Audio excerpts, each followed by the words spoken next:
Oh, I didn't see you there. Okay, enough of that. Anyway, today I am going to do something a friend kind of requested. See, I told them that I was gonna do like some random request thing. So they told me that. So they decided to have some fun with us. So and told me to do the one thing I don't think I would have done in real like done live or in person, unless you were like a very small child. And yeah, so what I want to do today, because she said something that I wouldn't do in person, so the thing I wouldn't do in person is read aloud.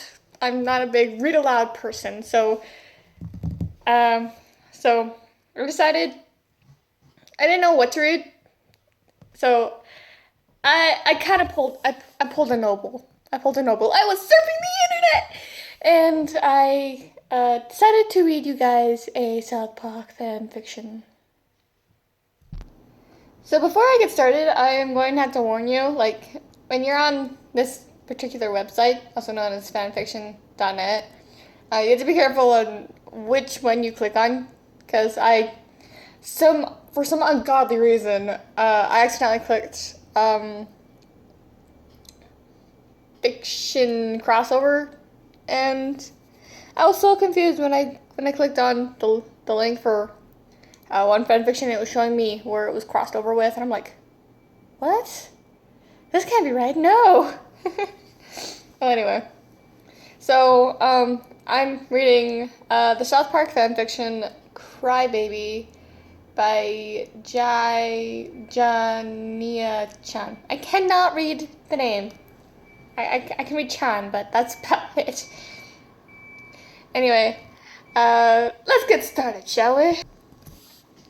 Okay, so you seem replaced. Blah, blah, blah, blah. You seem to replace your brain with your heart. You take things so hard and then you fall apart. You try to explain, but before you can start, those crybaby tears come out of the dark. Where have I heard that somewhere before? Huh. Well, if you guys know, like, comment. I don't care. Well, I care. It's just, ah! Okay, anyway. I wipe my eyes with my sleeve of my sweater. First day of kindergarten. I can't step. I haven't stepped a foot inside that building, and I'm already wailing. Wait, wanting to go home. My daddy says no, and I know he loves me, but I hate him right now. I hate him so much. He draws so much. He always lets the bad stuff happen to me. I'm never safe, and I'm sure as heck won't be safe in that building with kids. I don't even know. Gosh darn it. I pulled my sweater sleeves from my face. They were damp with the salty liquid. My father swooped me up and carried me. I held one hand on his shoulder, and the other hid my face. My sweater might draw attention. It's bright pink with the Hello Kitty logo in the front. I didn't have any shorts on either, but that doesn't matter. The sweater reached below my knees anyway. I had little black buckle shoes to match the bow on my head. Scrolling. I clutched his hands before he let me go. I started bawling harder. Daddy, no, I want to stay with you and Mommy, please. I begged, hugging his leg. I don't want to be here, I wailed harder, drawing attention from other teachers and students. I buried my face in his pant leg, wetting it with more tears. Butters, don't be a crybaby. You'll be home before you know it. Don't you want some friends? He asked, trying to convince me, but I shook my head furiously. No, furiously. I have friends. I have Mr. Bear and Mr. Potato Head and Mrs. Potato Head, and I have my gingerbread man, and I have Mr. Frog, and I list off all of my stuffed animals. I missed them already. We all had tea parties and held special dinners for those returning from the dryer and washer because I was always clumsy and spilled milk and honey on them. I want to go home, I cried harder. Here, I'll give you even more candy when you come home because I know you're gonna be a good boy and get through this, Daddy said, opening his emergency satchel and pulling out a big circle lollipop.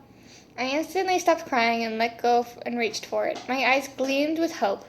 He gave me some cookies to share with the first friend I made, if I made any.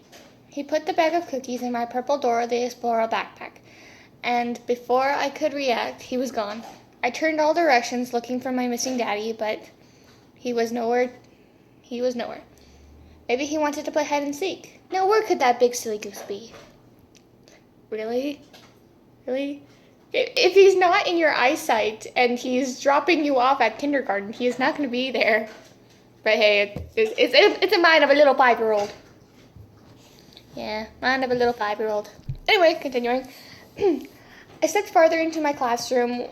There were kids all over and lots of really fun-looking toys.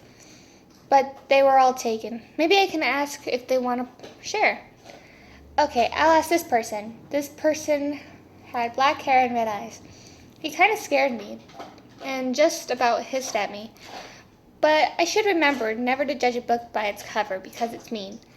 So I walked up to him and his toys. He had a bunch of action figures, but they were all broken and melted. And one had a needle in its eye. Excuse me. Can I join you? I want to play too. My fragile voice finally showed itself. He turned to me, narrowing his eyes. How does that even work?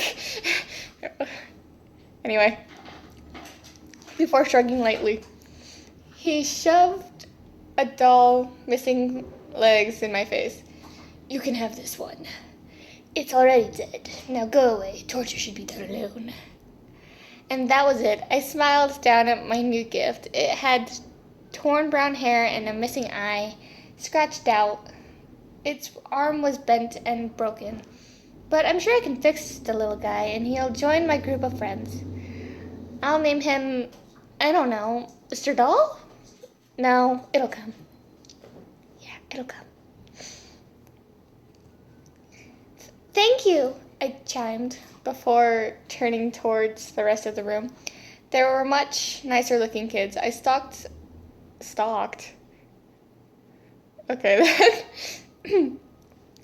I stalked up to a kid with brown hair. He was a little chubby with a red jacket. He was nibbling a taco. I'm Butters. I pushed my hand towards him and he shook it. My name's Clyde. Wanna play with me and tweak? I nodded eagerly. I sat next to him, and I just realized the little blonde boy next to him. He was kind of twitchy. His hair was a mess, his shirt wasn't buttoned right. I knew just the thing. He must